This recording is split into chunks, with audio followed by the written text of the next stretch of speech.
In this video, I'm going to show you Augment's new task list feature, which solves one of the biggest problems in AI coding assistants. They generate way too much code without actually giving you control over the process. You've probably been in the scenario before where you ask an AI to add something like, say, authentication to your app or add a new feature, and within seconds, it's going off and it's creating dozens of files, implementing features potentially that you didn't even ask for, and sometimes even restructuring the core logic of your project. Now, the task list feature is really aimed at solving that type of issue. Instead of immediate code generation, what it will do is it will create a step-by-step plan that you can review, edit, and execute one by one. In this video, I'm going to show you Augment within VS Code. You can access it from the extension marketplace. Alternatively, you can go and just download it from their website.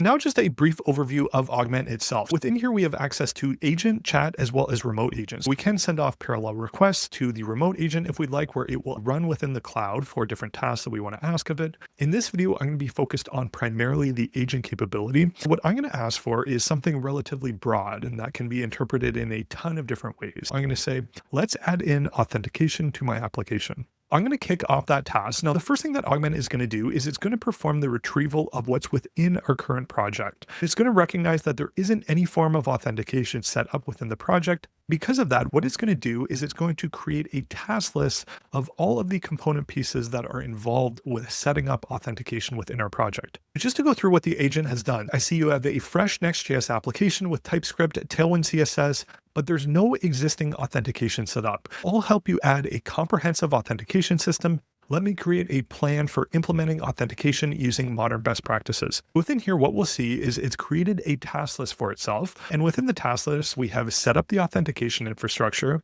create authentication components, implement authentication middleware, create protected pages and API routes, add session management, and finally test authentication. Here is the key piece of this. It says, now let's start implementing the authentication. I'll begin with setting up the authentication infrastructure with Nextauth. Now, let's say, for instance, I don't want to leverage Nextauth. Maybe I want to use something like Clerk, or maybe I want to use the authentication mechanism within Convex or Supabase or whatever it is. If I wasn't actually to specify or have the moment to reflect, herein lies the issue that the task list feature aims to solve. Instead of just having an agent go off and do 100 things and then circle back to you with something that hopefully works, what this is going to allow you to do is to give you a little bit of foresight in terms of the next subsequent steps of the pieces of whatever you're asking for. It allows you to break down complex problems into manageable sequential steps. Within the thread, we have the ability to switch to the task view where we can see it work through all of those different tasks.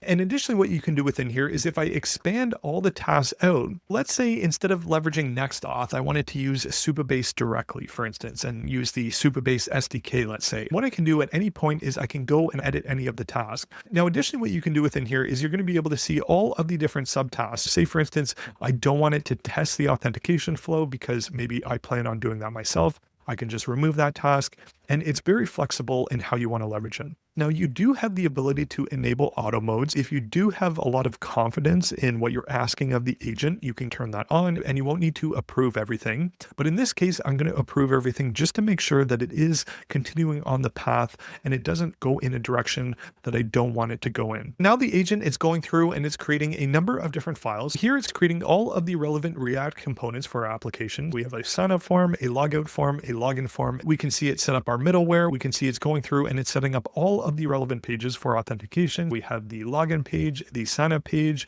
We also have an example of a protected page within here. It's even putting in a dashboard page where it will just redirect users if they're not actually logged in. We are going to have a demonstration of a protected page within here. And then finally within here, it's asking us to run our application. Now, the one thing that we will have to get is all of the relevant environment variables from Supabase. But the nice thing with the agent is you can run the process within here.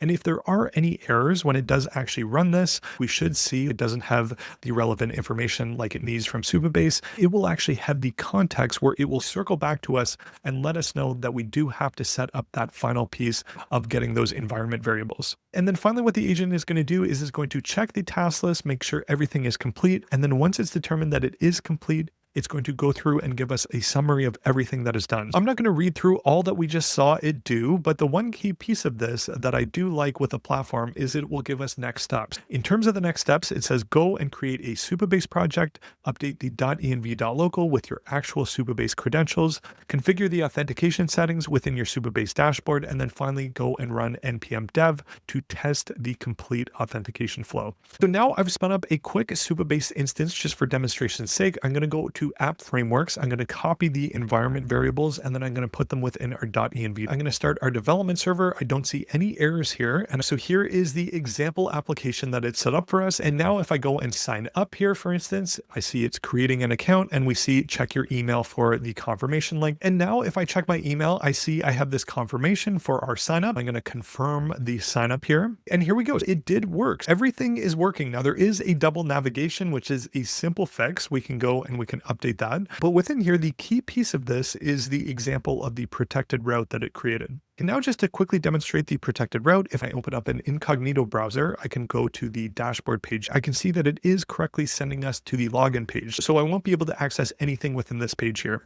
And then in terms of removing the double header here, if I go over to our dashboard page here, and if I just remove this navigation element and I save that out, then just like that, we have our navigation issue resolved. And then from here, you can go and you can iterate through your application. Now, just to show you a few other aspects on how you can leverage task lists, what you can do with an Augment. Say for instance, I want to add in a hero area into the dashboard section. Now what I can do within this is I can send this directly into the agent. And if it is determined to be a complex task, like you saw when I asked for authentication, it's going to go and it's going to break up that task. But since this task is going to be relatively simple, we have a couple options. I can send it into the agent directly, or alternatively, what I can do is I can add this task to our task list. Now, if I go over to our task list, I can see all of the tasks that are complete, as well as that new task that I'm queuing up here. And where this can be helpful is what I can do is I can specify to say something like, I want to add in a pricing page. I'll add that to our task list. I want to add in a profile page that is a protected route. I'll add that to our task list. What you can do within here is you can spin off